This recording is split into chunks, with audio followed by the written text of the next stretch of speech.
Body joint movement দেখব। তো movement দেখার আগে আমাদের শরীরে দুইটা লিম্ব আছে, একটা হচ্ছে এই হাতের অংশটুকুকে আমরা বলবো আপার লিম্ব, পায়ের অংশটুকুকে আমরা বলবো লোয়ার লিম্ব।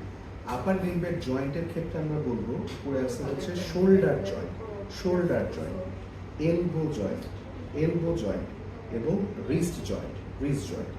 লোয়ার লিম্বের ক্ষেত্রে আছে আমাদের এই কোমর বরাবর হিপ জয়েন্ট, নি জয়েন্ট এবং অ্যাঙ্কেল জয়েন্ট।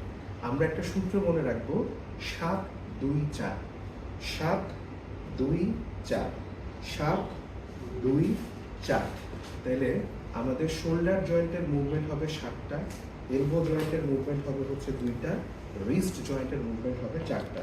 ঠিক একই রকমভাবে হিপ জয়েন্টের মুভমেন্ট হবে 7টা, নি জয়েন্টের মুভমেন্ট হবে 2টা, আর অ্যাঙ্কেল জয়েন্টের মুভমেন্ট হবে হচ্ছে 4টা। তাহলে আমি প্রথমে মুভমেন্টগুলো দেখি। প্রথমে শোল্ডার জয়েন্টের মুভমেন্ট। অ্যানাটমিক্যাল পজিশনে চলে আসবো। অ্যানাটমিক্যাল পজিশনে চলে আসার পরে হাতটা সামনের দিকে নিয়ে গেলাম, ফ্লেকশন। হাতটা পেছনের দিকে নিয়ে গেলাম, এক্সটেনশন।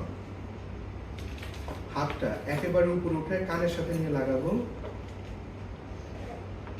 অ্যাবডাকশন। হাতটাকে একেবারে মিড লাইন বরাবর চলে নিয়ে আসবো, অ্যাডাকশন। এরপর হাত দুইটাকে এভাবে করে দিলাম, সামনের দিকে নিয়ে আসলাম, মিডিয়াল রোটেশন। পিছনের দিকে নিয়ে গেলাম, ল্যাটেরাল রোটেশন। এবং হাতকে একেবারে ঘুরায় ফেললাম, সারকামডাকশন, সারকামডাকশন। আবার এটা একটু দেখাই অ্যানাটমিক্যাল পয়েন্টে, শন, extension, abduction, adduction, medial rotation, lateral rotation আর সারকামডাকশন। এই 7টা মুভমেন্ট। তবে মিডিয়াল রোটেশন, ল্যাটেরাল রোটেশন চাইলে এভাবে হাতটা রেখে এই মিডিয়াল রোটেশন, ল্যাটেরাল রোটেশন এভাবেও করা যায়। আচ্ছা, তাইলে শোল্ডার জয়েন্টের ক্ষেত্রে 7টা মুভমেন্ট গেল। এরপর আমাদের এলবো জয়েন্ট। এলবো জয়েন্টের ক্ষেত্রে মুভমেন্ট হচ্ছে 2টা, একটা হচ্ছে ফ্লেকশন আর একটা এক্সটেনশন। এই যে ফ্লেকশন, এক্সটেনশন। রিস্ট জয়েন্টের ক্ষেত্রে মুভমেন্ট হচ্ছে 4টা। 4টার ক্ষেত্রে আমরা বলবো হাত সামনের দিকে নিয়ে আসলে ফ্লেকশন, হাত পিছনের দিকে নিয়ে গেলে এক্সটেনশন। আমাদের এখানে 2টা হাড় আছে, একটা হাড়ের নাম হচ্ছে আলনা আর একটা হাড়ের নাম হচ্ছে রেডিয়াস। তাহলে ভেতরের দিকে গেলে এটা আমরা আলনার দিকে যাচ্ছে, তাহলে এটাকে আমরা বলবো আলনার ডেভিয়েশন, আলনার ডেভিয়েশন। আর বাইরের দিকে গেলে রেডিয়াল ডেভিয়েশন। তাহলে আমি দেখাই আবার রিস্ট জয়েন্টের movement. Number 1 flexion, number 2 extension, number 3 ulnar deviation, number 4 radial deviation.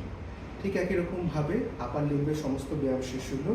Lower লিম্বের ক্ষেত্রে আমাদের হিপ জয়েন্টেরও মুভমেন্ট হচ্ছে 7টা, দেখাচ্ছি না। নি জয়েন্টের মুভমেন্ট হচ্ছে 2টা, একটা ছিল ফ্লেকশন, এক্সটেনশন। এই হচ্ছে ফ্লেকশন, এই হচ্ছে এক্সটেনশন। আবারও বলছি, ফ্লেকশন, এক্সটেনশন। আর আমাদের যে অ্যাঙ্কেল জয়েন্ট, অ্যাঙ্কেল জয়েন্টের মুভমেন্ট হচ্ছে 4টা। 4টা খুব সহজ, আমি আবারও দেখাই দিই। পাটাকে ভিতরের দিকে ঘুরাইলে inversion, eversion, dorsiflexion, plantar flexion. ভেতরের দিকে ইনভার্সন, বাইরের দিকে ইভার্সন, উপরের দিকে ডরসি ফ্লেকশন, নিচের দিকে প্লান্টার ফ্লেকশন। ওকে, এই কয়টা হচ্ছে মুভমেন্ট। Thank you.